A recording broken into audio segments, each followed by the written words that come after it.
बिस्मिल्लाहिर्रहमानिर्रहीम। अस्सलाम वालेकुम viewers, welcome to my YouTube channel मैथसी। इस वीडियो में हम देखेंगे 9th क्लास के चैप्टर नंबर 12 का थ्योरम 12.1.2। ये थ्योरम बेसिकली कन्वर्स है थ्योरम 12.1.1 का। कन्वर्स से मुराद उसका उलट है। जैसा कि थ्योरम 12.1.1 की स्टेटमेंट थी, any point on the right bisector of a line segment is equi distance from its and point. ये उसके उलट होगा, यानी कि थ्योरम 12.1.1 में हमने देखा था, उसकी स्टेटमेंट ये थी, any point on the right bisector of a line segment is equi distant from the end points. ठीक है, यानी कि इस वे में अगर हम इसको रीड करें तो ये थ्योरम 12.1.1 की स्टेटमेंट है।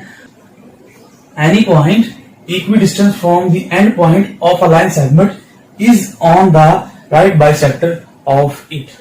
इस स्टेटमेंट को अगर हम फॉरवर्ड डायरेक्शन में पढ़े तो ये थ्योरम 12.1.1 की स्टेटमेंट बनेगी, और अगर इसको रिवर्स डायरेक्शन में पढ़े तो ये हमारे पास थ्योरम 12.1.2 की स्टेटमेंट बनेगी।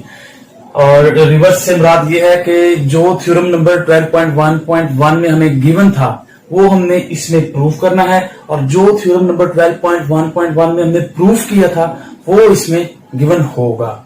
ठीक है, any point equi distant from the end point of a line segment is on the right bisector of it. जो थ्योरम 12.1.1 में हमने पॉइंट लिया था वो हमने एक राइट बाइसेक्टर के ऊपर लिया था। यहाँ पे P वो पॉइंट है जो कि लाइन सेगमेंट ए बी के एंड पॉइंट से इक्वी डिस्टेंट है। ठीक है, तो हम देखते हैं गिवन में क्या चीजें हमें दी गई हैं। गिवन में है A B is a line segment, A B एक लाइन सेगमेंट है, and P is the point such that PA is congruent to PB, यानी कि P जो है वो पॉइंट है जिससे A और B का फासला जो है वो बराबर है। और ये चीज थ्योरम 12.1.1 में हमने प्रूफ करनी थी, वो इसमें गिवन है, यानी कि यही वजह है कि हम इसको रिवर्स कहते हैं थ्योरम 12.1.1 का।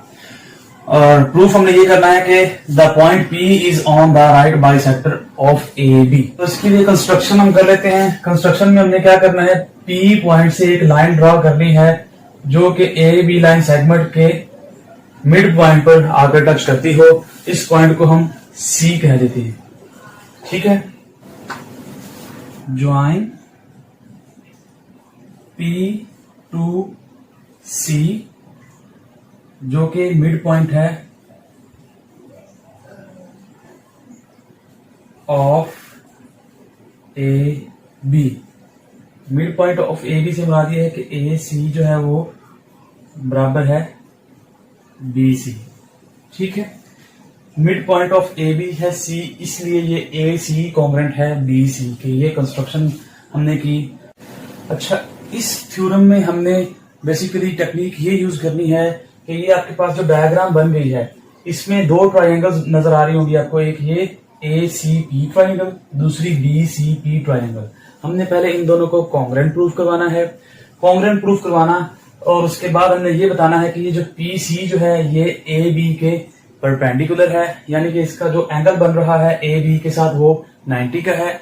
उसके बाद हम कह देंगे कि ये जो PC लाइन है ये इसका परपेंडिकुलर या राइट बाइसेक्टर है, और जो राइट बाइसेक्टर जो PC लाइन है इसके ऊपर ही P पॉइंट लाई करता है। तो इस तरह हमारा थ्योरम कंप्लीट हो जाएगा।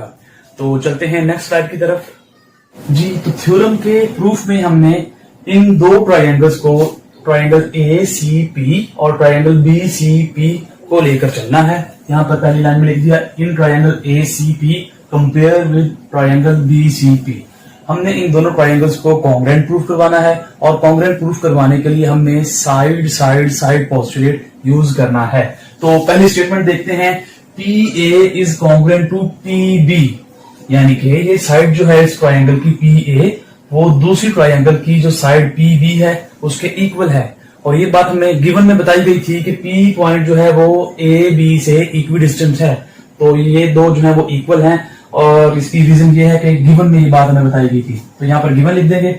Next, PC is congruent to PC, यानी कि इस ट्रायंगल की जो साइड PC है वो दूसरी ट्रायंगल की साइड PC के इक्वल है। क्यों इक्वल है? क्योंकि ये दोनों में कॉमन है, तो यहाँ पर कॉमन लिख देंगे। नेक्स्ट बात, जो नेक्स्ट स्टेटमेंट है, AC is congruent to BC। AC congruent है BC के। ये हमने बात कंस्ट्रक्शन में की थी कि C जो है वो AB लाइन सेगमेंट का मिड पॉइंट है, तो मिड पॉइंट होने की वजह से ये AC बराबर होगा BC के। यहां पर लिखते हैं कंस्ट्रक्शन।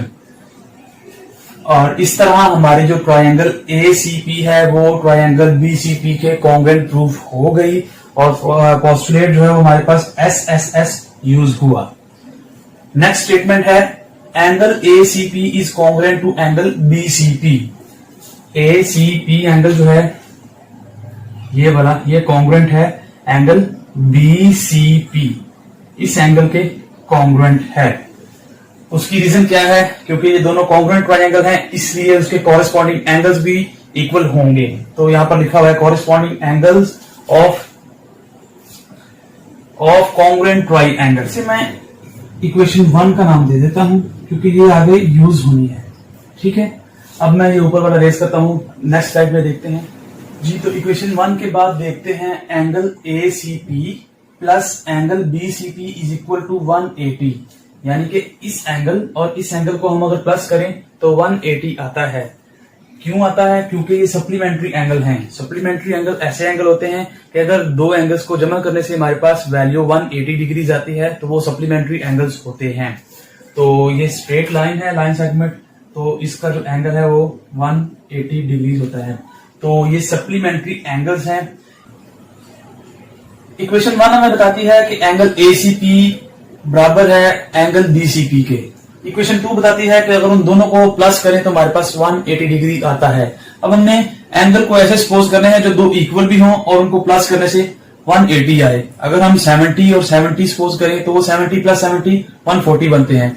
80 और 80 सपोज करें, इक्वल लेने हैं तो दोनों 80 अगर सपोज करें तो वो हमारे पास 80 प्लस 80 160 बनेंगे। हमने ऐसे लेने हैं जिन पर 180 बने, तो ओनली वन केस है 90 और 90 का एंगल। ठीक है, क्योंकि ये दोनों इक्वल भी हैं और ये दोनों, इनको अगर हम प्लस करें तो 180 बनता है। तो यहां से हम कह सकते हैं कि angle ACP is equal to angle BCP is equal to 90 degree, यानी कि ये दोनों एंगल इक्वल भी हैं और ये इक्वल है 90 डिग्री के। और ऐसा हमने कंक्लूड किया है फ्रॉम इक्वेशन 1 एंड 2, इन दोनों को यूज करते हुए हमने यूज किया है। तो ये हमारे पास प्रूव हो गया कि ये AB लाइन सेगमेंट के ये परपेंडिकुलर है PC और परपेंडिकुलर है यानी कि इसके 90 के एंगल पर है, तो ये इसका राइट बाइसेक्टर होगा। ठीक है कि PC राइट बाइसेक्टर है और P पॉइंट PC लाइन के ऊपर लाई करता है, इसलिए बाइसेक्टर के ऊपर लाई करता है। तो यही हमने थ्योरम में प्रूफ करना था कि P is on the right bisector of AB।